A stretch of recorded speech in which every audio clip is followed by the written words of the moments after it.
know, young rich niggas. You know, so we ain't really never had no old money. We got a whole lot of new money though. My bitch is bad and bullshit bad. Literally.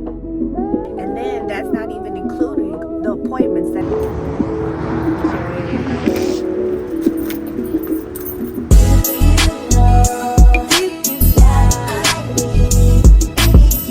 Man, I'm talking about I need some more now than ever before. It's real out here. It's funny because I literally just came outside to like start the car, let her warm up. And sometimes when you're like going for things that you want, a lot of times God just wants you to move. Literally. Move. Literally. Make a conscious effort to literally just move. Like literally just this. Okay, so literally as I was like, you know, contemplating life, and I always say a prayer. Like once I look at my books, once I receive my checks, once I like, you know, do things that I have to do, I'll be like, okay, God, let's get us a whatchamacallit. Let's get us an appointment or whatever. Like this week, I'm set. I'm good. Like yesterday, I literally, when I say working those 2 jobs, literally set me up for the week, literally in one day, like type of thing. And then that's not even including the appointments that I have Friday and the one on Saturday. So it's like this month I'm good. I'm happy, I'm satisfied type of thing. But of course, you know, we want to keep the momentum going. And literally all I did was come outside to start the car, to warm the car up so I can go take my walk. And literally I was like, ooh, we're gonna go ahead, we're gonna go to the bank, pay on our car note, so we don't gotta go on Monday. You know, we just, you know, setting us up for success. And just literally walk out the house and it's like, bam, here you go, you did what you was supposed to do, I'm doing what I'm supposed to do. And he's been doing that a lot lately. So a lot of times, and I've noticed that, like, literally, like, I'm not worried or anything like that. Just, you know, manifesting. You want it to happen type of thing. And it's like, I'm to a point where literally I'm in the house, you know, I'm figuring shit out, doing my calculation, doing this, doing that, wishing this, wishing that. And literally, all he wants you to do is to move. Just move. Literally, walk out your door and he just might give it to you. Literally, that simple. So, yeah. Okay,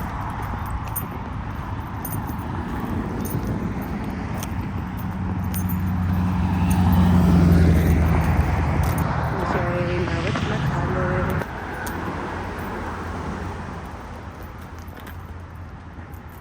Oh, I think I know where I'm at now.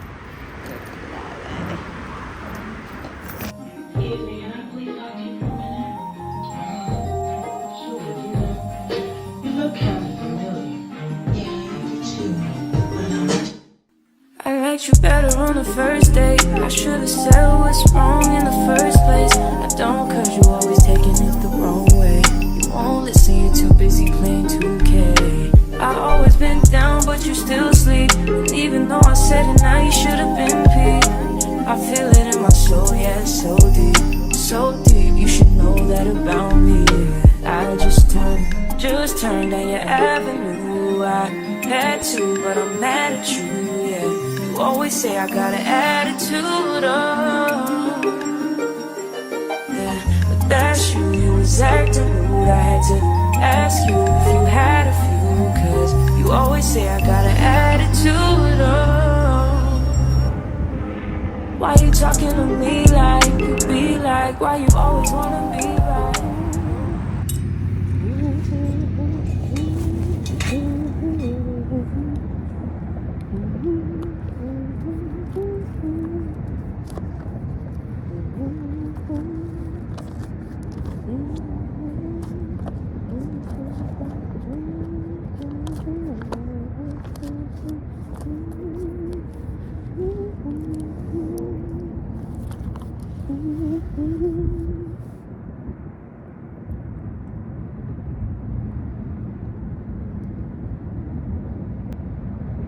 Come on, bitch. And the way that you can't say my name don't seem right. But I know when to go and to stop at the green light. Oh, I just turned down your avenue. I had to, but I'm mad at you, yeah. You always say I got an attitude, oh. Yeah, but that's you was acting rude. I had to ask you if you had a few, cause you always say I got an attitude. As I'm finishing this last little bit, I'm thinking of, a job that I just got, and I'm like putting positivity and atmosphere. And it's like, as soon as I finished, I had my shoes off and I felt like movement, like someone drove by. Like if you were driving on the sidewalk and someone drove by and you would feel the ground, I just felt that under me. And I thought that was so crazy because I got my shoes on.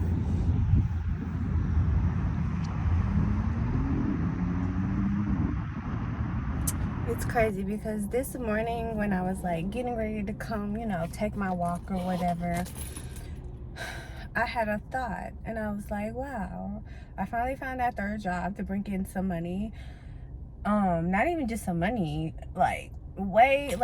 this third job, I'm not even trying to think too crazy into it, but this third job has a possibility to really just take over every job that I have and literally be solely the only thing that I do. And I know this because one of those old biddies, when they was talking, I absolutely was listening. Remember, I always say listen. And in the midst of listening, that's what I heard one of them say. And I'm just like, okay, God, I see you. I see you. You telling me, when I'm ready. Because, honestly, God knows that, when I'm ready to quit the dry bar, whether I'm ready or not, he knows, the ball's in my court. Because he understands the part where, although you're giving me my blessing, I want to stack up. I want to, still rely on myself to, bring myself what I can bring myself on my own. So that's what this dry bar represents, is me, my own, stepping into, my business and all that stuff. So, that's what that understanding is, so I can quit whenever I want to quit. And that's crazy because, literally, my mom and my sister couldn't wait 3 years for this moment right here. Because this moment right here, if I was still my mother's provider, oh, baby, dry bar, I would have quit that bitch quick, fast, in a hurry. Okay. Mommy, literally, if they could have seriously just waited, we here. And I'm nowhere where I want to be in life. I'm not. So it's just to finally be in that moment where I'm just this is where you need to have patience. You want me to take care of you. You want me to provide a better life for you as your daughter. You gotta make sacrifices. You have to wait just like I have to wait. Just because you think I got something, that don't mean nothing. I have to come first. Me coming first is how I provide you with whatever I can give you, with whatever I can give, type of thing. And even at the end of the day, I wasn't born to be your servant. That's number one. I wasn't born to be your servant. I was born as your daughter, who you're supposed to show love to, and in return, your daughter is supposed to show love to you and heal you and make you a better person. That's what that is. I'm not the one that's responsible for making sure that you're successful in life. Because even if you're successful in life, you have to keep it.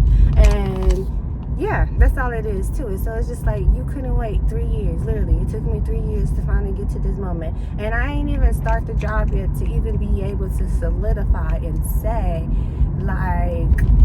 it took 3 years. But I know for a fact, this is it. Literally, I've already put it in their ears. I'm about the money. I've already put it in their ears that I don't just want to do hair. If you got some corporate, at home, whatever positions that I could possibly do, like, I want that shit. So, yeah, I'm like, in the midst of hitting old bitty's top, yeah, they told me the tea to know, like, yeah. So, it just disappoints me to realize, like, my mama and my sister could not wait 3 years for this moment. 3 years. I just did some illegal shit, but it's okay. Because I would rather not have to be ignorant. So, baby, just saw my neighbor eyeing me with hate, and it just so happened how divine timing happened, because as soon as I looked up, I was already making the ugly face. And God works in divine timing, because whether she realized it was directed at her or not, God did what he had to do in that moment for her to realize, like, literally, I forgot what I was doing, but I made a face, and I'm like, come on, divine timing. All right, come on, I want you to know I got your number 2, hoe. Come on, because at the end of the day, I don't give a fuck what you do in your house, but what you do comes into my shit, that's a problem. That's all it is. Like, if it was vice versa, you would be having a cow fit, acting a plum full. But me personally, oh baby, that's just motivation. And that speaks me to why I picked up this camera, because I was thinking, and I was like, oh, I gotta hurry up and do my clip, my case, my clip, because I just took the clips out. But I gotta hurry up and transfer my case from the suitcase back to the backpack, because yeah, we really, like, even with me going to the news station, we discovered, like, the backpack it is. Only thing is like, when I do professional shit, like, I want black backpack. Like, going, like, my duffel is black, and I don't know, I just feel like in a professional type of setting, a black bag is more sleeker and more presentable and more, I can't think of the word, but it just means like you're about your business type of thing. And so that's the only reason why I would carry that for the meantime. But a nice backpack for my hot tools is on my next list of things. I gotta get 2 backpacks. I need me another backpack purse because I need something new, and I need a backpack for my hot tools and stuff. But I'm gonna look in my suitcase and see what I have, because literally my little duffel bag, I put that on my back like it was a backpack, and I'm like, yes. So I know I have a black bag. I mainly use that for laundry, so I don't know if I'm going to use that, but I'm gonna see what else I got in there, because I may have just like a bag that I could just make into a backpack, so we will see. But I really feel like I gotta give me a backpack, and I gotta give me a sturdy one. Like, the backpack I used is like the most, I think I paid $50 for this. It's Dickies. If you know Dickies, you know Dickies. It's good enough quality where it does last. So this is like a Dickies backpack that I've had when I was in college. So, baby, she gonna get her wear and tear with these hot tools, that's for sure. But baby, she done been through some things. So we done stuffed her ass to death, and she's still with me. So right now, Miss Dickie right now, she gonna be eating till she fall apart, or we find us another one, because we trying to keep her. Like, we don't want to ruin her, because she's really a good backpack. Like, when I go to like travel and stuff like that, like, that's my go-to backpack in a sense. So like, yeah, she my girl.